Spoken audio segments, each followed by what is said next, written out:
Jadi dulu ada anak muda ikut perang. Jadi Rasulullah mengatakan itu, Pak. Kalian yang mati syahid di jalan Allah, kalian akan bertemu dengan Al-Mardiyah, bidadari paling cantik di surga. Karena anaknya masih kecil, segan dia nanya, Pak. Ditanyanya ke yang lain, Al-Mardiyah itu secantik apa, Paman? Pokoknya cantik betul. Karena dia serius nampaknya, Pak. Tertidur dia. Mimpilah dia, Bu. Dalam mimpinya itu dia melihat suatu taman yang sangat indah dan berjumpa dengan perempuan yang sangat cantik. Cantiknya tidak pernah dia menyaksikan kecantikan yang seperti itu, Pak. Ditanyanya, apakah kau Al-Mardiyah? Tidak, aku ini penjaga tamannya. Penjaga tamannya udah macam itu, Pak. Ini dalam mimpinya nih, Pak. Dan ini sahih riwayatnya nih, Pak. Dia jalan, kalau kau mau ketemu Al-Mardiyah silahkan ikuti jalan ini. Sampai di dalam, jumpa lagi di depan istana yang indah. Berpuluh kali lipat pula lebih cantik dari penjaga taman. Apakah kau Al-Mardiyah? Bukan, aku hanya jaga di luar ini saja. Pembantu, Pak. Saya yakin pulang dari sini berniat Bapak mati saya dibuatnya nih, Pak. Tengok istri asal balik, Pak, duit ditanya ya, Pak, ya. Iyalah, biarlah aku cari Al-Mardiyah ini aja lah. Masuk ke dalam, jumpa lagi berpuluh kali pula kecantikan daripada yang di luar. Kau pasti Al-Mardiyah? Bukan, aku pembantunya. Kalau kau mau bertemu Al-Mardiyah silahkan ke sana. Ada lagi mahligai, sangat indah. Disitulah, apakah kau Al-Mardiyah? Berpuluh kali lipat pula kecantikannya. Iya, aku Al-Mardiyah. Bolehkah aku mendekatmu? Jangan, kau bukan orang mati syahid. Itu yang dia terbangun, Pak. Terbangun dia langsung kuat tekadnya, Pak. Aku harus mati syahidnya. Kalau dicari yang cantik-cantik itu di dunia ini tidak akan mau sama aku rasanya. Pokoknya, Pak, siapa yang merasa jelek tenang aja, Pak. Niat mati syahid. Payah betul nyari jodoh, udah 8 kali kena tolak. Ingat aku ya. Nanti akan kita sambung yang Said Ad-Dulami. Jadi dia berperang dengan sungguh-sungguh, Pak. Dia berperang dengan sungguh-sungguh. Ternyata betul, Bu. Dalam keadaan sakratul maut dia, Pak. Sahabat semua mendekat ingin mengambil, apa katanya? Tolong menjauh, tolong menjauh. Disuruhnya menjauh, Pak. Apa katanya? Aku melihat Al-Mardiyah di sisiku. Jangan kalian ada yang mendekat. Itu, Pak. Dia itulah yang menyaksikan bentuk Al-Mardiyah itu, karena memang kesungguhan hatinya ingin mati syahid. Jadi sahabat Rasulullah ini kalau mereka ngomong sesuatu tuh kadang bentuknya, Pak, kalau orang sekarang yang ngomong Allah sok, mungkin itu kata orang, Pak. Contohnya ada sahabat yang bertanya, ya Rasulullah, sakit ini apa keutamaannya? Akan digugurkan dosa-dosa. Langsung dia doa kepada Allah, ya Allah, berikanlah aku sakit demam panas sampai akhir hayatku, tapi jangan sampai demam itu menghalangiku dari sholat berjamaah dan berjihad di jalan. Dikabulkan Allah, Pak. Sampai mau mati dia panas badannya. Tapi Bapak jangan doa macam ini, Pak. Dia tidak bisa dibuat-buat. Dia lahir dari ketulusan hati. Jadi kalau belum mampu jangan doa seperti ini. Tapi kalau Al-Mardiyah tadi, Pak, nampak dari muka Bapak mau nampak. Nah, apa yang kata Said Ad-Dulami ini, Bu? Ada sahabat Rasulullah itu, Pak, di kalangan para sahabat Rasulullah sempat menyampaikan kepada dia, sehabis Rasulullah menjelaskan sesuatu kepada para sahabat, Said Ad-Dulami ini menunjuk tangan, ya Rasulullah, aku ingin bertanya, apakah wajahku yang hitam legam ini, tubuhku pendek seperti ini, tidak bisa masuk surga? Langsung terharu Rasulullah pertanyaan, kemari kau Said, kemari, datang. Tidak, Said, Allah bukan memandang rupamu, Allah memandang hatimu, Said. Kenapa kau pertanyakan ini? 8 kali aku melamar perempuan kena tolak, ya Rasulullah. Aku takut perempuan dunia nolak aku, bidadari pun nolak aku juga, Rasulullah. Takut tidak selera dia nengok aku. Apa kata Rasulullah? Kau kenal dengan Ammar bin Wahab? Kenal ya Rasulullah. Dia punya anak perempuan cantik, namanya Atikah. Katakan Rasulullah ingin menikahkanmu dengan anaknya. Waduh, Pak, rekomendasi Rasulullah, Pak. Dapat rekom Rasulullah, pede deh, Pak. Assalamualaikum. Waalaikumsalam. Pas tengok lo, kenapa kau Said? Rasulullah ingin menikahkan aku dengan anak Muhammad. Kau jangan buat ngomong kau. Kau bawa nama Rasulullah, aku tak percaya. Kau ndak aja, kau tengok bentuk kau itu dulu. Kau bawa nama Rasulullah. Aku tak mau. Dan dia memang diusir dia, Pak. Dan Said sangat santai ketika diusir.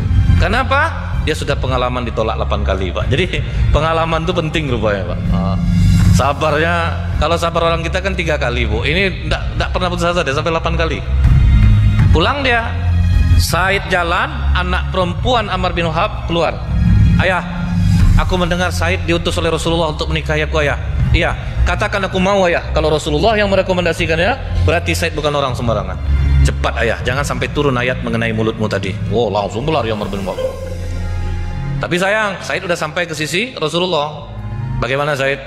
Biasa, Rasulullah apa lagi? Ditolak lah, mana orang mau. Tidak lama nyusul Umar bin Khattab, maafkan aku Said, anakku mau menerimamu. Ampuni aku ya Rasulullah, maafkan aku. Aku kira tadi dia hanya membawa namamu saja. Maafkan aku ya Rasul, anakku mau. Jadi tidak peduli Pak. Kalau ada rekomendasi Rasulullah, tidak pikir lagi wajah. Tidak peduli lagi. Semua sahabat saking senangnya Utsman bin Affan, ini duit untuk kau Said, pergi belanja pasar. Abu Bakar nyumbang, kawan-kawannya Umar bin Khattab nyumbang, banyak dia dapat duit bu, mau beli belanjaan untuk nikah. Jadi karena kesabaran dia itu Pak, dapat perempuan yang sangat cantik. Dia pergi ke pasar, mau belanja belanjaan untuk pernikahan dia. Terdengar Pak, pasukan mengatakan, pasukan Islam berkumpul, kita akan berperang. Berubah Pak dia Pak, aku harus beli pedang sama kuda sama baju besi. Kalau hidup aku jadi aku nikah sama dia, kalau enggak aku mati syahid. Lihat Pak, udah 8 kali ditolak, dapat perempuan cantik, jadi didulukannya Pak, bidadari yang penting. Perang nih dulu, dibelinya baju besi, dibelinya kuda, dibelinya pedang. Dia pun ikut berjuang. Jadi waktu peperangan itu Rasulullah udah curiga Pak, siapa lah yang kudanya agak tegap nih ya. Baju besi baru Pak, orang udah bekas semua Pak kan, dia baru. Didekati oleh Rasulullah, nampak lengannya hitam betul Pak. Kau Said, berapa hitamnya kira-kira itu Pak? Tahu dari kulitnya aja Pak, kau Said. Iya ya Rasulullah. Kenapa kau ikut Said? Kau akan menikah. Ini yang penting ya Rasul. Kalau aku hidup, aku akan menikah dengannya. Kalau aku meninggal, Allah akan menikahkanku dengan bidadari. Akhirnya apa Bu? Said meninggal dunia. Waktu Rasulullah melihat jasadnya Bu, pertama Rasulullah menangis. Setelah menangis, Rasulullah tersenyum. Setelah tersenyum, Rasulullah berpaling langsung dari Said, seperti Rasulullah membencinya. Sikap Rasulullah ini menimbulkan tanya di diri para sahabat. Ya Rasulullah, kenapa sikapmu aneh? Pertama, kau ketika melihat Said, kau menangis. Setelah itu, kau tersenyum. Setelah itu, kau berpaling dari dirinya. Aku menangis karena orang seperti Said As-Sulami ini langka. 8 kali dia ditolak untuk menikah.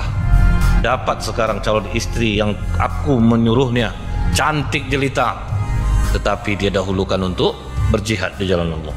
Yang kedua, kenapa aku tersenyum? Allah memperlihatkan kepadaku tempat Said di surga. Itu yang membuat aku tersenyum. Dan membuat aku berpaling, aku melihat ramai Al-Mardiyah turun berebutan untuk mengambil ruh Said As-Sulami, sampai tersingkap betis-betis mereka. Itu yang membuat Rasulullah berpaling. Sempat bapak tuh Pak, mati langsung Pak. Nah ada begitu, jangankan Al-Mardiyah lagi Bu, perempuan dunia aja Pak, astagfirullahaladzim, tapi situ juga mata Pak, astagfirullah. Apalagi Al-Mardiyah. Tapi itulah Pak, yang membuat ilmu ini susah masuk itu salah satunya itulah Bu. Kalau kita lihat Imam Malik ketika mengajar Imam Syafi'i, apa kata Imam Malik kepada Imam Syafi'i marah? Idris Asy-Syafi'i, kenapa kau kalau aku ngajar kau tuh telunjuk kau masukkan dalam mulut, kau main-mainkan tanganmu, setelah itu kau gini kan, kemudian kau masukkan lagi telunjuk dalam mulut? Apa kata Imam Syafi'i? Aku tidak punya buku guru, jadi aku memasukkan telunjuk, aku menulis di tanganku, aku hafal, aku hapus. Itu kecepatan Imam Syafi'i Pak.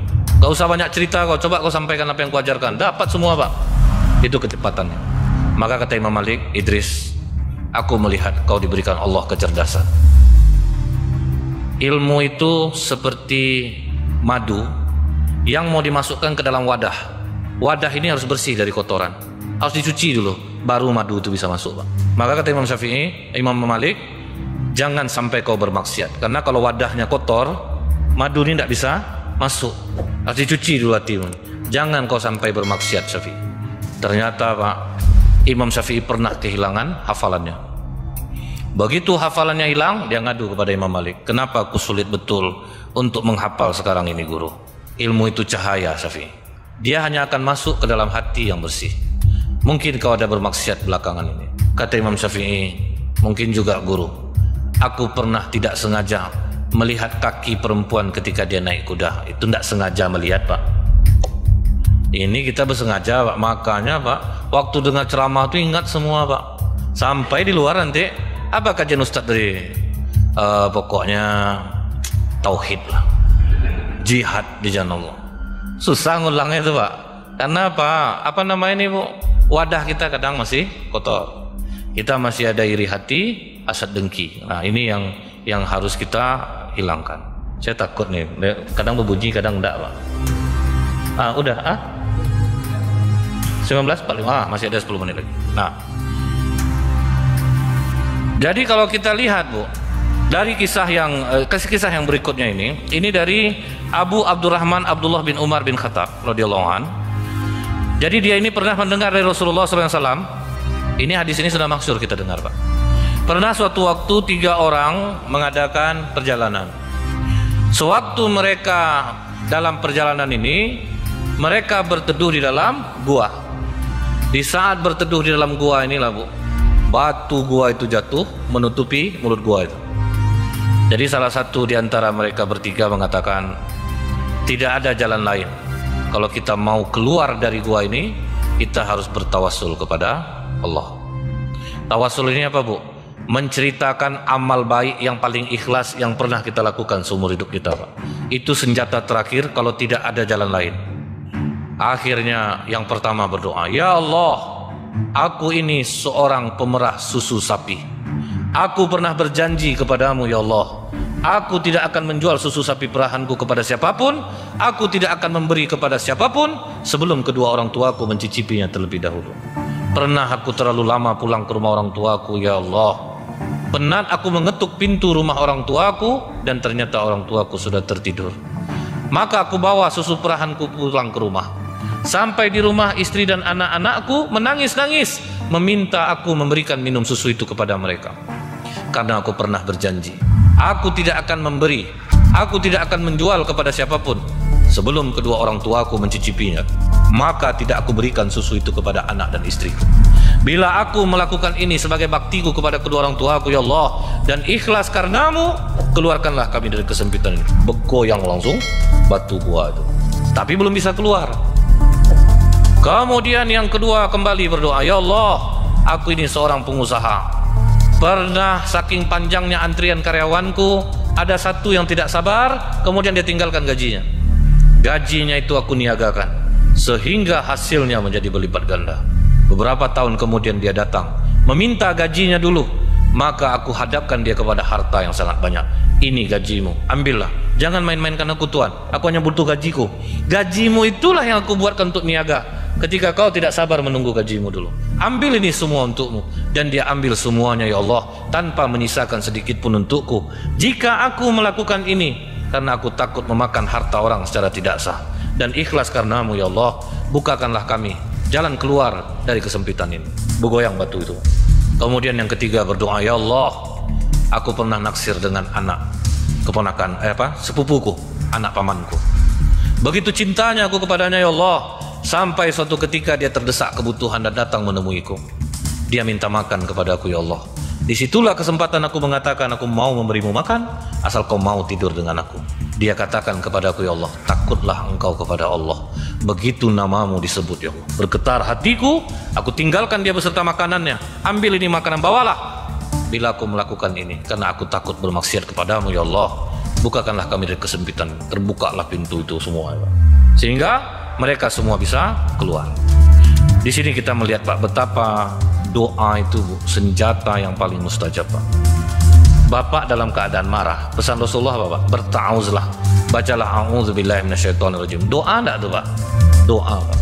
Sudah baca a'udzubillah Bu, kemudian ditambah ya Allah, bantu aku ya Allah. Emosi betul aku sekarang. Itu cepat Pak menurunkan amarah. Kemudian ingat, kalau berantem sama istri jangan kok kuat nyebut a'udzubillahi minasyaitonirrajim tuh Pak, menjadi dia. Terus a'udzubillahi minasyaiton. Kurang ngajar abang ya. Aku abang bilang setan, kata abang enggak tahu aku artinya. Nanti bertambah jadinya Pak. Andalkan doa nih Pak. Doa itu Bu kuat dia untuk menenangkan jiwa gitu. Kemudian apalagi dalam riwayat ini Bu, berbakti kepada orang tua bisa mengeluarkan dari masalah. Bukan berbakti kepada ibu saja, tapi juga kepada ayah. Kemudian takutlah kepada gemerlap dunia, keindahan. Karena banyak orang baik karyawannya dimanfaatkannya Pak. Selagi masih bisa juga dimanfaatkan dia. Jadi jahat dia jadinya Bu. Kalau bisa dia digajinya kecil, ngapa digajinya besar? Ada pengusaha nih Pak, sengaja direkrutnya itu anak SMP sama anak SMA. Yang pertama Pak, mereka tidak bisa menuntut nanti ke Disnaker. Dan yang kedua, bisa digaji murah.